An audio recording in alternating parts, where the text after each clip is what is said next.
आज हम एक ऐसी कहानी लेकर आए हैं जो आपके दिल में डर भी बिठा देगी और दिमाग में सवाल भी जगाएगी। ये कहानी है एक ट्रंक की। जी हाँ, एक ट्रंक जो रायपुर के शोर शराबे से लेकर एक सुनसान वाटर पार्क तक का सफर करता है और इसके अंदर छुपा है एक खौफनाक राज।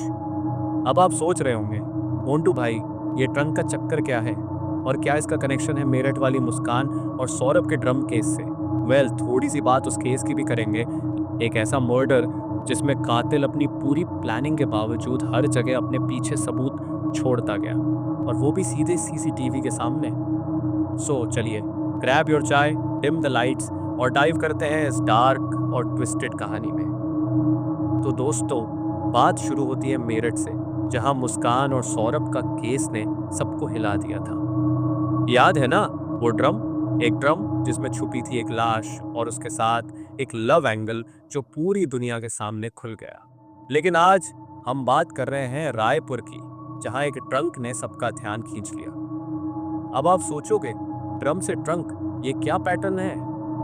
वेल, दोनों केस में एक चीज कॉमन है, एक बड़ा सा कंटेनर जिसमें कातिल ने अपने जुर्म को छुपाने की कोशिश की। लेकिन क्या ये रायपुर वाला केस भी मुस्कान सौरभ जैसा लव एंगल का है, या यहाँ कुछ और ही राज है? चलो स्टेप बाय स्टेप खोलते हैं इस मिस्ट्री को। रायपुर, छत्तीसगढ़ की राजधानी। एक बिजी मार्केट में एक टेम्पो खड़ा है और उसके अंदर एक बड़ा सा स्टील का ट्रंक। ये ट्रंक साफ दिख रहा है और उसके साथ एक स्कूटी चल रही है। स्कूटी पे दो लोग आगे वाला हेलमेट पहने हैं और पीछे एक औरत जिसका चेहरा दुपट्टे से ढका हुआ है।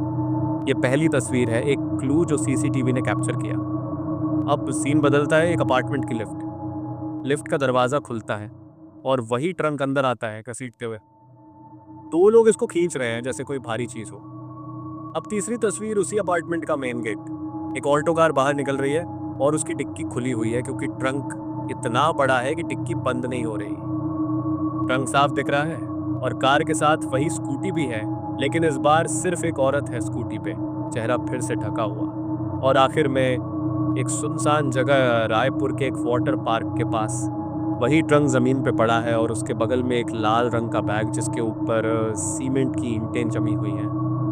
और यहाँ पुलिस भी है, नाक पे रुमाल रखे हुए। ये क्या सीन है दोस्तों?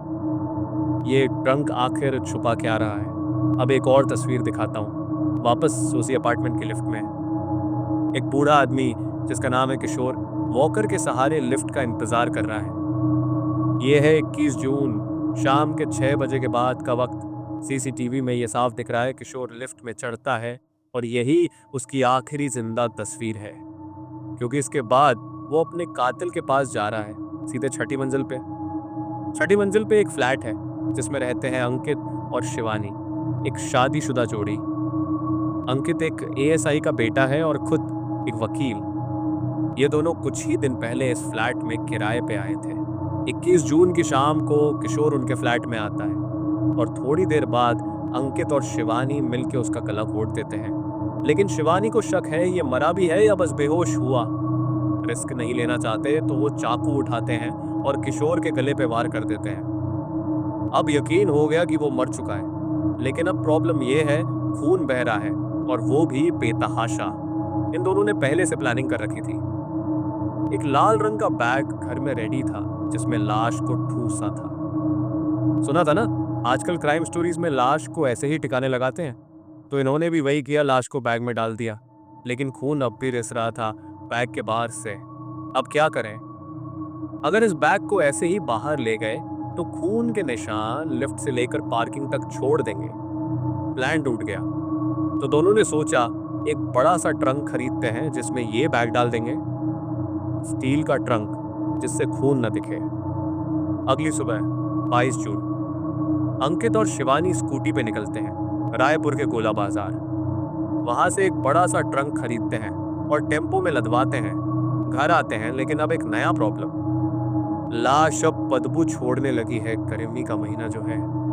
तो दोनों और एक स्टेप आगे बढ़ते हैं। सीमेंट खरीद के लाते हैं, बैग के चारों तरफ सीमेंट का लेप लगा देते हैं और फिर उस बैग को ट्रंक में डाल के उसमें भी सीमेंट भर देते हैं। प्लान ये था कि रात के अंधेरे में ट्रंक को कार में डाल के सुनसान जगह पे फेंक देंगे। लेकिन जब रात को ट्रंक उठाने की कोशिश की तो वजन इतना था कि दोनों से उठाया नहीं गया। लाश, बैग, सीमेंट सब मिला के ट्रंक एक छोटा सा पहाड़ बन गया था। अब क्या? दूसरी रात भी लाश उनके घर में ही रही। 23 जून। दोनों ने 2 मजदूरों को बुलाया और ट्रंक को लिफ्ट से नीचे कार तक ले गए। कार की डिक्की में ट्रंक फिट नहीं हुआ तो डिक्की खुली छोड़ दी। अंकित कार चला रहा है, शिवानी स्कूटी पे पीछे पीछे। रायपुर के उस वाटर पार्क के पास एक सुनसान जगह पे ट्रंक फेंक दिया और सीधे एयरपोर्ट के लिए निकल गए। प्लान था दिल्ली भाग जाना, जहां इनका एक और किराए का घर रेडी था। लेकिन यहाँ ट्विस्ट आता है। जब ये लोग लिफ्ट से ट्रंक लेके नीचे उतरे, एक और शख्स लिफ्ट में था। उसने बदबू महसूस की और लिफ्ट के बाहर फर्श पे कुछ गीला गीला दिखा, शायद खून। उसने सिक्योरिटी गार्ड को बुलाया। गार्ड ने केयरटेकर को और केयरटेकर ने पुलिस को। पुलिस जब अपार्टमेंट पहुंची तो फ्लैट में खून के छींटे और बदबू मिली। सीसीटीवी चेक किया तो सारी कहानी सामने आ गई। ट्रंक का सफर, कार, स्कूटी, सब कुछ। और सबसे बड़ी गलती, इन्होंने ट्रंक के लिए ऑनलाइन पेमेंट किया था अपने असली बैंक अकाउंट से। पुलिस ने उस पेमेंट को ट्रैक किया और सीधे दिल्ली में इन दोनों को धर दबोचा। अब सवाल ये है, ये किशोर कौन था और क्यों मारा गया? किशोर एक बूढ़ा आदमी था जो वॉकर के सहारे चलता था। कुछ वक्त पहले उसका एक रोड एक्सीडेंट हुआ था जिसमें उसके पैरों में चोट लगी थी। वो अपनी पुश्तैनी जमीन बेचने वाला था और अंकित, जो एक वकील था, उसकी इस डील में मदद कर रहा था। जमीन 10 लाख में बिक गई और अंकित को पता था कि किशोर के पास ये पैसे कैश में हैं। अंकित ने किशोर से 10 लाख उधार मांगे और जब किशोर वापस मांगने लगा तो अंकित और शिवानी ने प्लान बना दिया, अगर इसको मार दिया तो पैसे वापस नहीं देने पड़ेंगे। बस यही थी वजह। ये कोई लव एंगल नहीं था, जैसे मुस्कान सौरभ का केस। तो दोस्तों, अगर ये कहानी पसंद आई तो लाइक, शेयर और सब्सक्राइब करना ना भूलना। कमेंट में बताना क्या लगता है, क्या कातिल अपनी साजिश में कामयाब हो सकते थे अगर सीसीटीवी ना होता? कल फिर मिलेंगे एक नई कहानी के साथ। तब तक अपना और अपनों का ख्याल रखना। Stay safe, stay spooky.